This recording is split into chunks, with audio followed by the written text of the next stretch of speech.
देखो भाई, नेक्स्ट है आपका इलेक्ट्रोमैग्नेटिक स्पेक्ट्रम। ठीक है। और इलेक्ट्रोमैग्नेटिक स्पेक्ट्रम क्या होता है कि arrangement of electromagnetic waves, arrangement of electromagnetic radiations, electromagnetic radiations या waves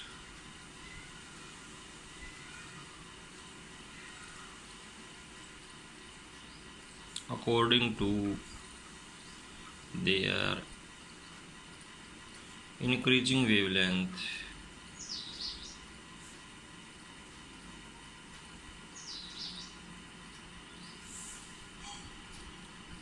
or and a decreasing frequency.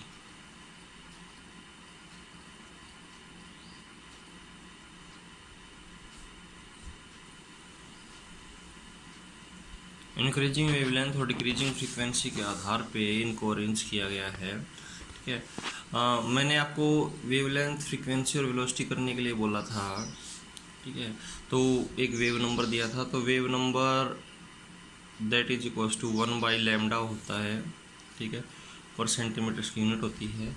C velocity is equals to frequency into में लैम्डा। ठीक है। और फ्रीक्वेंसी है वो वेवलेंथ की जस्ट रिवर्स होगी। जितनी ज़्यादा फ्रीक्वेंसी होगी उतनी वेवलेंथ कम होती चली जाएगी। फ्रीक्वेंसी ज़्यादा है तो वेवलेंथ कम है। फ्रीक्वेंसी क्या होती है?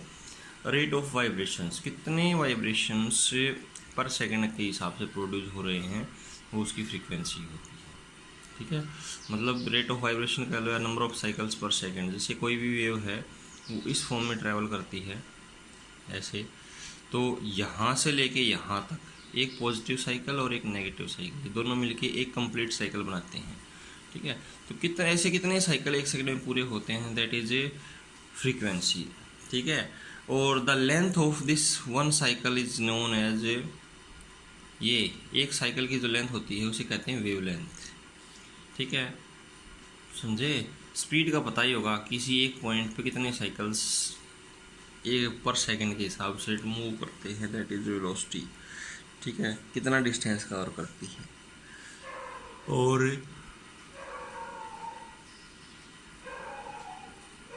वेव नंबर होता है भाई 1 सेंटीमीटर डिस्टेंस में, 1 सेंटीमीटर लेंथ में कितने साइकिल्स प्रेजेंट होंगे, दैट इज वेव नंबर।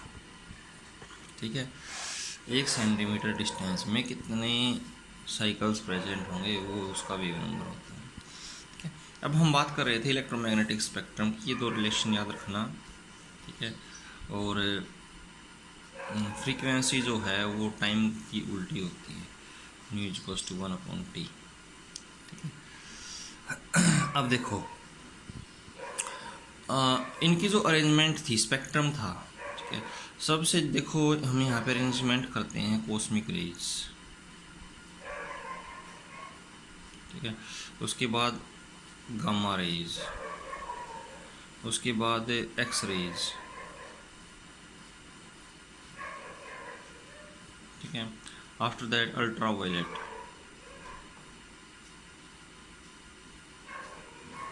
ठीक है। और अल्ट्रा वायलेट में ही विजिबल रीजन आता है भाई। ठीक है। ये विजिबल रीजन 7 कलर्स। तो ऊपर इसकी हम क्या कर देते हैं, वेवलेंथ ले लेते हैं, नीचे इसकी फ्रीक्वेंसी ले लेते हैं। हम इधर से इधर जा रहे हैं। ठीक है। तो कॉस्मिक रेज, इनकी वेलोसिटी 10⁻⁻16 के अराउंड होती है। ठीक है। और गामा रेज की वेलोसिटी होती है 10⁻14 के अराउंड। ठीक है। और ये एक्स रेज, इनकी वेलोसिटी होती है 10⁻12 से लेके और 10⁻10 तक। ठीक है। आगे अल्ट्रा वायलेट है, इनकी जो वेवलेंथ हो जाती है 10⁻8 मीटर तक की होती है। ठीक है। फिर 10⁻6 के ऊपर विजिबल रीजन आ जाता है भाई, ये इतना सा विजिबल रीजन रहेगा। ठीक है। विजिबल रीजन नेक्स्ट है इंफ्रारेड, जो रिमोट कंट्रोल में जो वेव्स निकलती हैं वो इंफ्रारेड वेव्स होती हैं, ठीक है। फिर जो माइक्रोवेव्स हैं 10⁻², फिर माइक्रोवेव्स की जो वेवलेंथ होती है वो लगभग 1 मीटर होती है, ठीक है। ये माइक्रोवेव्स।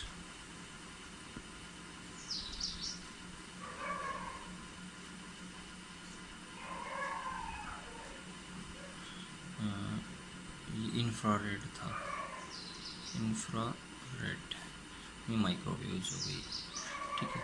और लगभग 100 से लेके 10,000 मीटर की वेवलेंथ होती है रेडियो वेव्स की।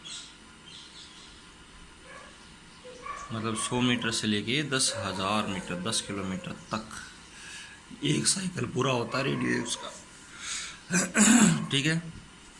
अगर आप फ्रीक्वेंसी की बात करें तो कॉस्मिक रे जिसकी वेवलेंथ सबसे कम उसकी फ्रीक्वेंसी सबसे ज़्यादा 10⁻²4 इतने वाइब्रेशंस पर सेकंड होते हैं इसमें, मतलब इतने साइकिल्स पर सेकंड के हिसाब से ट्रैवल करती है।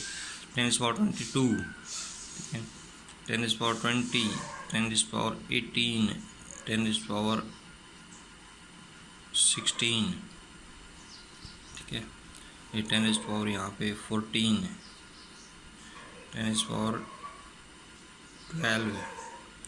10⁻10, ठीक है, 10⁻8, 10⁻6 और 10⁻4। तो ये होते हैं वो इनकी फ्रीक्वेंसी, ठीक है। मोटा मोटा याद कर लेना इलेक्ट्रोमैग्नेटिक स्पेक्ट्रम को। अब limitations of electromagnetic waves theory, limitation क्या क्या थी भाई?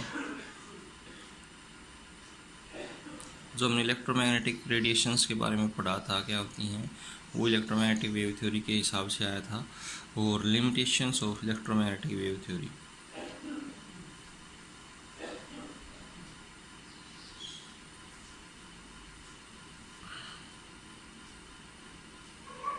इलेक्ट्रोमैग्नेटिक वेव थ्योरी, किसने कहा था कि इलेक्ट्रोमैग्नेटिक जो वेव्स होती हैं, जो इलेक्ट्रोमैग्नेटिक रेडिएशंस होती हैं वेव की फॉर्म में ट्रैवल करती हैं, ठीक है। बट इससे ये सारी बातें सिद्ध नहीं हो सकी। कौन कौन सी? कि पहले एक तो ब्लैक बॉडी रेडिएशंस, ये क्लियर नहीं कर पाया। It does not explain black body radiations होते क्या हैं, ये भी करवाएंगे। Black body radiations.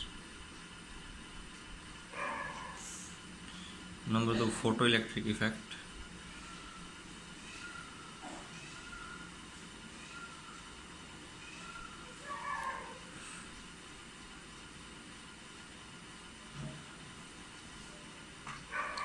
the variation of heat capacity of solid,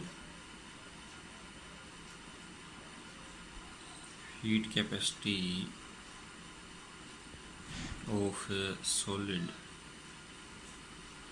as a function of temperature,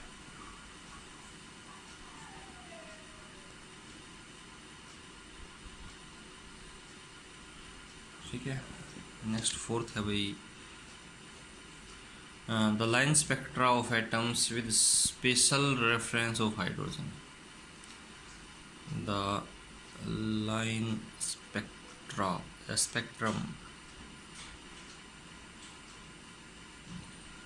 of atoms, ठीक है। ये सारी चीज़ें एक्सप्लेन नहीं कर पाया, ठीक है। तो अब ये सारी चीज़ें होती क्या क्या हैं वो हम अभी करेंगे। सबसे पहले हम पढ़ते हैं ब्लैक बॉडी रेडिएशन। रेडिएशंस तो बाद में पढ़ेंगे। रेडिएशन का मतलब समझ गए होंगे, वेव्स। तो ब्लैक बॉडी क्या होती है? रेडिएशंस तो बाद की बात है, पहले ब्लैक बॉडी क्या होती है? द सब्सटेंस, ब्रैकेट में कर देता हूँ यहीं, the substance which completely absorb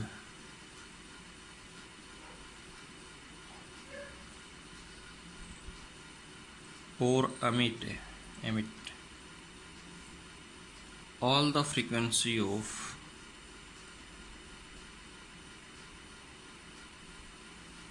the substance which completely absorb or emit all the frequencies।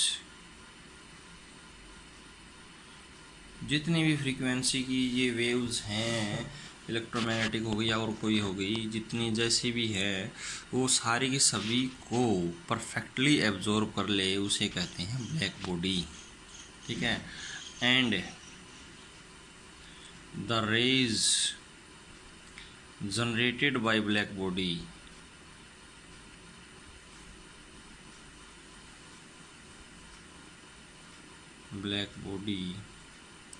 is called a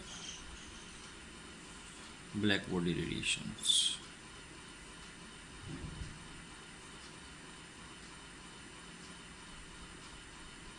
ठीक है। अब ब्लैक बॉडी रेडिएशन जनरेट क्यों होते हैं भाई, लिखवा नहीं रहा, वैसे बता रहा हूँ। ब्लैक बॉडी रेडिएशंस क्यों जनरेट होते हैं? देखो, हम कोई सी मेटल को अगर गर्म करते हैं, ठीक है, तो पहले तो रेड कलर में कन्वर्ट होता है, फिर उसका येलोइश कलर हो जाता है, और लास्ट में धीरे धीरे वाइट होके और फिर वो ब्लू कलर में कन्वर्ट हो जाता है। ठीक है। ऐसा क्यों होता है? क्योंकि जैसे ही उसको हीट मिलती है, टेम्परेचर मिलता है, ठीक है, तो उसके पार्टिकल्स, जो ब्लैक बॉडी होती है उसके पार्टिकल्स हैं, वाइब्रेट करने स्टार्ट हो जाएंगे, और जितना ज़्यादा वाइब्रेट करेंगे उतनी ही वो एनर्जी प्रोड्यूस करेंगे। ठीक है। और वो एनर्जी होगी इन द फॉर्म ऑफ रेडिएशंस। ठीक है। जितने ज़्यादा ऑसिलेट करेंगे, जितना हम टेम्परेचर को देंगे, उतना ही ज़्यादा वाइब्रेट करते चले जाएंगे और उसी फ्रीक्वेंसी के रेडिएशंस जनरेट करेंगे। ठीक है। इसलिए सबसे कम फ्रीक्वेंसी किसकी होती है? रेड कलर की होती है विजिबल रीजन में। ठीक है। हम विजिबल रीजन की बात कर रहे हैं, इसलिए हमें वो पहले रेड दिखाई देता है, उसके तुरंत बाद वो येलो दिखाई देता है, उसके बाद फिर वो ऐसे कन्वर्ट होता लास्ट में ब्लू कलर जनरेट होता है। ठीक है। तो that is black body radiations, reason for black body radiations. Next अभी फोटो इलेक्ट्रिक इफेक्ट है।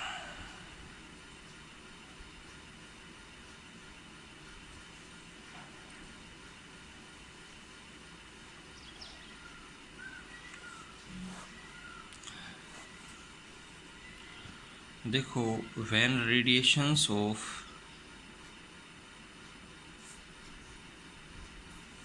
certain frequency strike on a surface of a metal,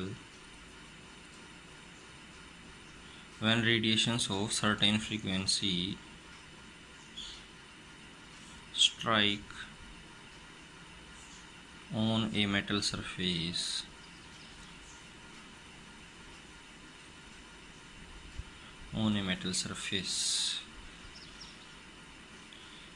then the electron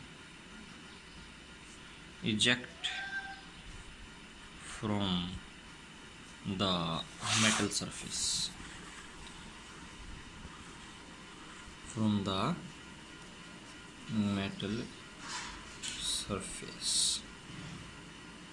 ठीक है। This phenomena is known as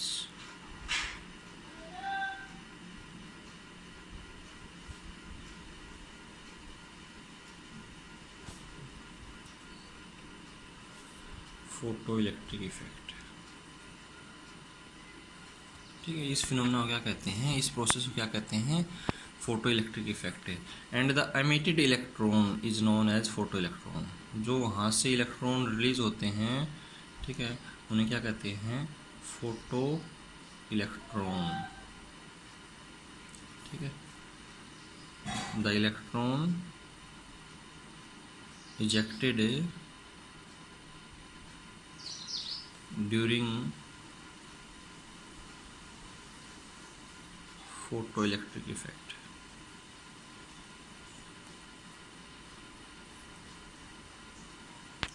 ठीक है। उन्हें photo electron कहते हैं। ठीक है भाई। और इलेक्ट्रॉन को निकालने के लिए जो मिनिमम एनर्जी की ज़रूरत होती है, जिस मिनिमम एनर्जी की ज़रूरत होती है, उसे कहते हैं work function.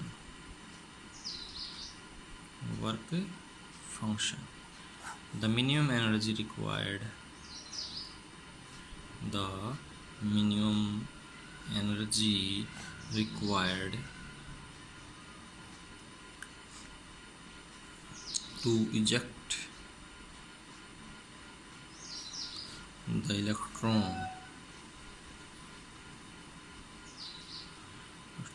is called a work function. ठीक है, ये अलग अलग का अलग अलग वर्क फंक्शन होता है अलग अलग मेटल का। ठीक है, जैसे कि सीजियम का 2.14 इलेक्ट्रॉन वोल्ट होता है, पोटेशियम का 2.25 इलेक्ट्रॉन वोल्ट होता है, सोडियम का 2.30 इलेक्ट्रॉन वोल्ट होता है। ठीक है भाई,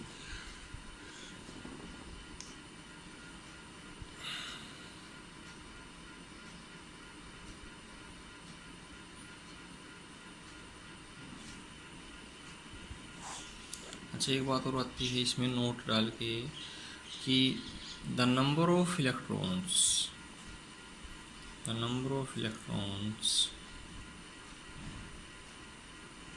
ejected is depend on intensity of light.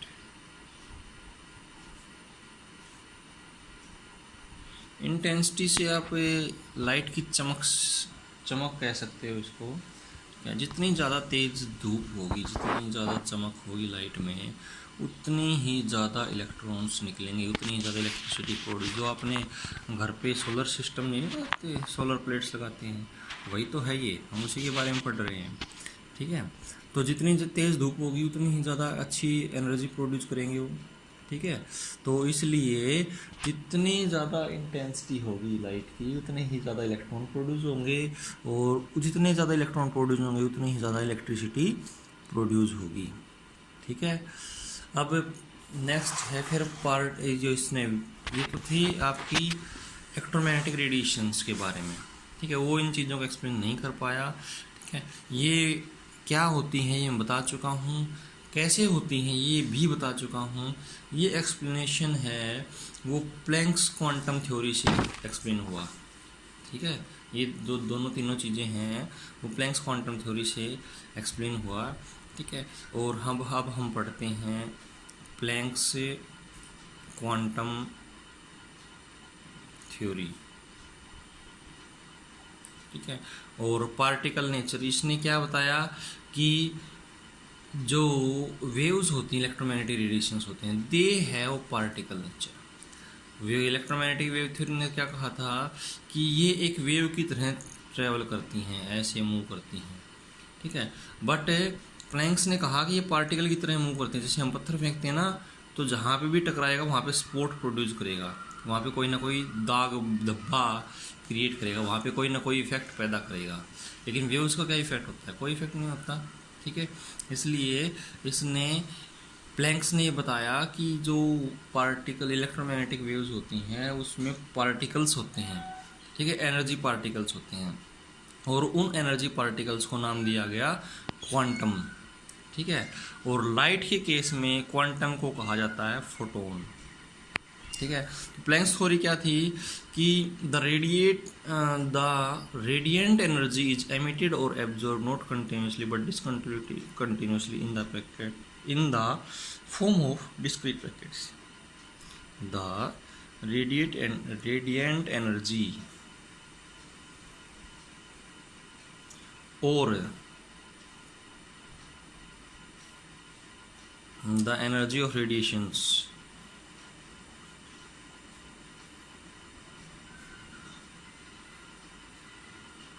is present in the form of in the discontinuous form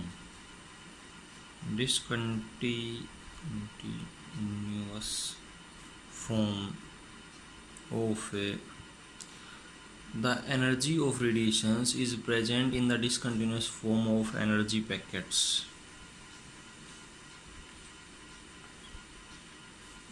form of discrete energy packets, छोटे छोटे energy packets known as quantum। Known as a quantum. देखो जितने भी electromagnetic radiations हैं वो सभी के सभी किसकी फॉर्म में है, एक छोटे छोटे एनर्जी पैकेट्स की फॉर्म में है, मतलब पार्टिकल की फॉर्म में है। और छोटे छोटे एनर्जी पैकेट्स को क्या कहा गया, क्वांटम कहा गया। जैसे कि ये एनर्जी पैकेट है, ये एनर्जी पैकेट है, ये ऐसे ट्रैवल करते जाते हैं, ठीक है। और जहाँ जहाँ ये टकराएंगे वहाँ वहाँ कुछ ना कुछ इफेक्ट पैदा करेंगे, ठीक है। अब ब्लैक बॉडी के अंदर पार्टिकल्स के अंदर वाइब्रेशंस था, वो क्यों था, जैसे ये एनर्जी पैकेट से एटम्स के साथ टकराएंगे, ठीक है, वो एटम से क्या होंगे, वाइब्रेट करना स्टार्ट कर देंगे, ठीक है। और वाइब्रेट करेंगे तो एनर्जी प्रोड्यूस करेंगे, ठीक है, इलेक्ट्रोमैग्नेटिक रेडिएशंस पैदा करेंगे, ठीक। ऐसे ही फोटो इलेक्ट्रॉन के केस में अब कोई ये वेव टकराएगी इलेक्ट्रॉन से, क्या फ़र्क पड़ेगा, कोई नहीं पड़ेगा। लेकिन अगर ये पार्टिकल ये टकराया इलेक्ट्रॉन्स के साथ में तो क्या होगा, इलेक्ट्रॉन अपने जगह से निकल जाएगा, ठीक है। अब एक बॉल पड़ी है, उस बॉल को हम दूसरी बॉल से मारेंगे तो वो अपने जगह तो बदलेगी ही, ठीक है, समझे। तो इसलिए ये पार्टिकल्स हैं, इसलिए इनके कारण, इन एनर्जी पैकेट्स के कारण ही ये सारे के सारे फंक्शंस होते हैं, ठीक। ब्लैक बॉडी रेडिएशंस और फोटो इलेक्ट्रॉन्स पर प्रोड्यूस होते हैं, ठीक है। अब in case of light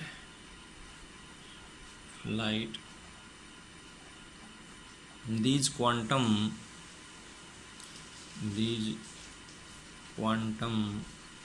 is known as photon, ठीक है। तो ये था लाइट के केस में हम एनर्जी पैकेट्स को क्या कहते हैं, photon. Energy of each quantum is directly proportional to energy of each quantum is directly proportional to their frequency, ठीक है। तो E is directly proportional to frequency, ठीक है। और यहाँ पे E is equals to h nu, h is known as Planck's constant, Planck's constant, ठीक है। और इसकी वैल्यू होती है h की 6.626 इंटू 10⁻34 जूल सेकेंड। ध्यान याद रखना इसको, इस वैल्यू को 6.626 इंटू 10⁻34 जूल सेकेंड, ठीक है। और अगर हम टोटल एनर्जी फाइंड आउट करें, टोटल एनर्जी, ठीक है, तो वो इस वैल्यू का ही इंटीग्रल मल्टीपल होगी, मतलब E is equals to NH nu, where N is any integer, कोई भी इंटीजर होगा, 1 2 3 4 5, ठीक है। लेकिन स्मॉलेस्ट फॉर्म जो एनर्जी की होगी, एनर्जी पैकेट की होगी, वो h न्यू होगी, ठीक है।